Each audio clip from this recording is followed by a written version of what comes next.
ሄሎ ጤና ይስጥልን ውድ የዩቲዩብ ቻናል ቤተሰቦች እንደምን ቆያችሁ? በዛሬ ቪዲዮዬ መልካም ፍሬ የሚያፈራ ህይወት የሚል ትምህርት እናያለን። እስከ ፍጻሜ ድረስ ቆይታ እንድታደርጉ የአክብሮት ግብዣዬ ነው። መልካም ፍሬ ማለት ምን ማለት ነው?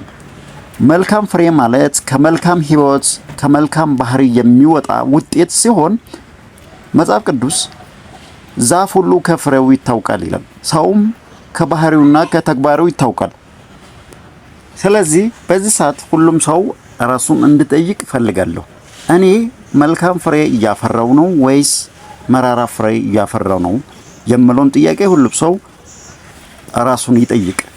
ሰዎች በህይወቴ ውስጥ ፍቅርን፣ ሰላምን፣ መልካምነትን፣ በጎነትን፣ ታማኝነትን፣ ትዕግስትን ያያሉ ወይ የሚለውን ጥያቄ በዚህ ሰዓት ሁሉም ሰው እንዲጠይቅ እፈልጋለሁ። መጽሐፍ ቅዱስ ማቴዎስ 7:20 ላይ ሰዎችን ከፍሬያቸው ታውቋቸዋላችሁ ብሎ ያስቀምጣል። በእርግጥ መልካም ፍሬ ለማፍራት መጀመሪያ የምንሰማው ነገር ወሳኝ ነው። ከዚህ በፊት ማንን እንከተል በሚለው ቪዲዮዬ ውስጥ መልካም ፍሬ ለማፍራት የሚያስችለውን ነገር ለማስቀመጥ ሞክሬያለሁ። መልካም ፍሬ ለማፍራት ወደ ውስጥ የምናስገባው ወይም የምንሰማው ነገር በጣም አስፈላጊ ነው። በእርግጥ መልካም ፍሬ የመንፈስ ፍሬ ወይም የመንፈስ ቅዱስ ስጦታ ናቸው። መጽሐፍ ቅዱስ በገላትያ 5:20 ላይ የመንፈስ ፍሬዎች ብሎ ያስቀምጣቸዋል። እነዚህም ፍቅር፣ ሰላም፣ ደስታ፣ ቸርነት፣ በጎነት፣ ታማኝነት፣ ትዕግስት፣ የዋህነት እና ራስ መግዛት ናቸው። እነዚህ 9 የጸጋ ስጦታዎች ወይም የመንፈስ ቅዱስ ፍሬዎች ናቸው።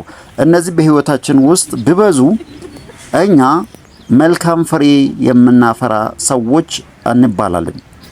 መልካም ፍሬ ለምን ያስፈልጋል ወይም መልካም ፍሬ ለምን ይጠቅማል የሚለውን ስናይ አንደኛ መልካም ፍሬ ካፈራን ራሳችን እንጠቅማለን።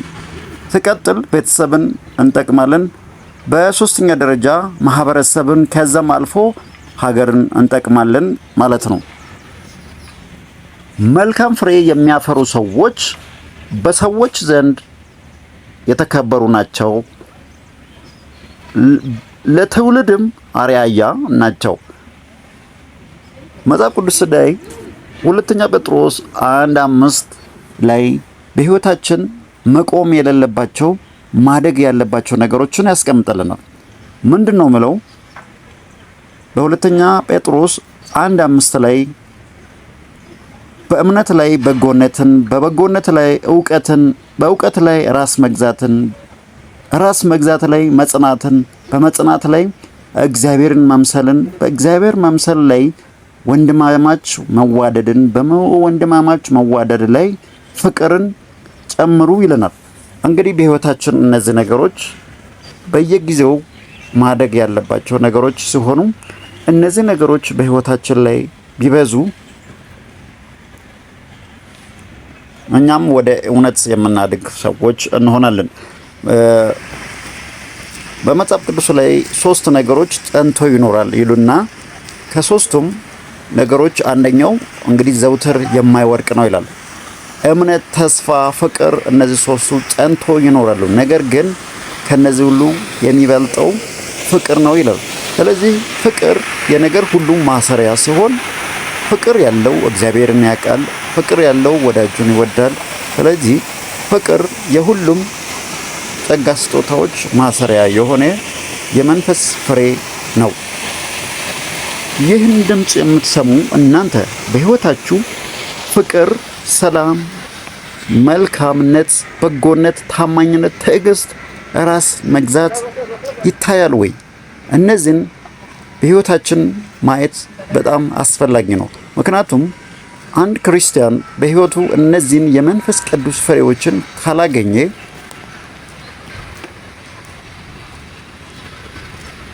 ክርስቲያን መሆኑ በጣም የሚያጠራጥር ነው ማለት ነው። ምክንያቱም እነዚህ በህይወታችን ሊታዩ የሚገቡ የመንፈስ ቅዱስ ፍሬዎች ናቸው። አንድ ክርስቲያን በሕይወቱ እነዚህን ከ9 የመንፈስ ቅዱስ ፍሬዎች በሕይወቱ ማየት ካልቻለ ሁሉም በልግስና መስጠት ወደሚችል አምላክ መለመን ወይ መጸለይ ግድ ይለዋል። ስለዚህ አንድ ክርስቲያን ወደ ውስጥ ክርስቲያን ነው አድጎ እድገት የሚያቆም ወይም የሚያበቃ አይደለም። እስከ ክርስቶስ ፍጹም ሙላት ድረስ ማደግ አለብን። ነገር ግን በየቀኑ ወይም በየጊዜው እነዚህ በውስጣችን በሕይወታችን አሉ ወይ ብለን በየጊዜው መፈተሽ ያስፈልጋል። ምክንያቱም መኪና ያለ ነዳጅ እንደማይሄድ፣ ወፍም ያለ ክንፍ እንደማይበር መንፈስ ቅዱስ በውስጣችን ከሌለ ክርስቲያኖችም እንደዚሁ ሕይወታችን ደረቅ ይሆናል። በመጨረሻም በመጽሐፍ ቅዱስ ላይ አንድ በጣም ደስ የሚል ጥቅስ አለ። 2ኛ ጴጥሮስ 1 ላይ 1:5 ላይ በጣም ደስ የሚል ጥቅስ አለ። እሱ ምንድነው?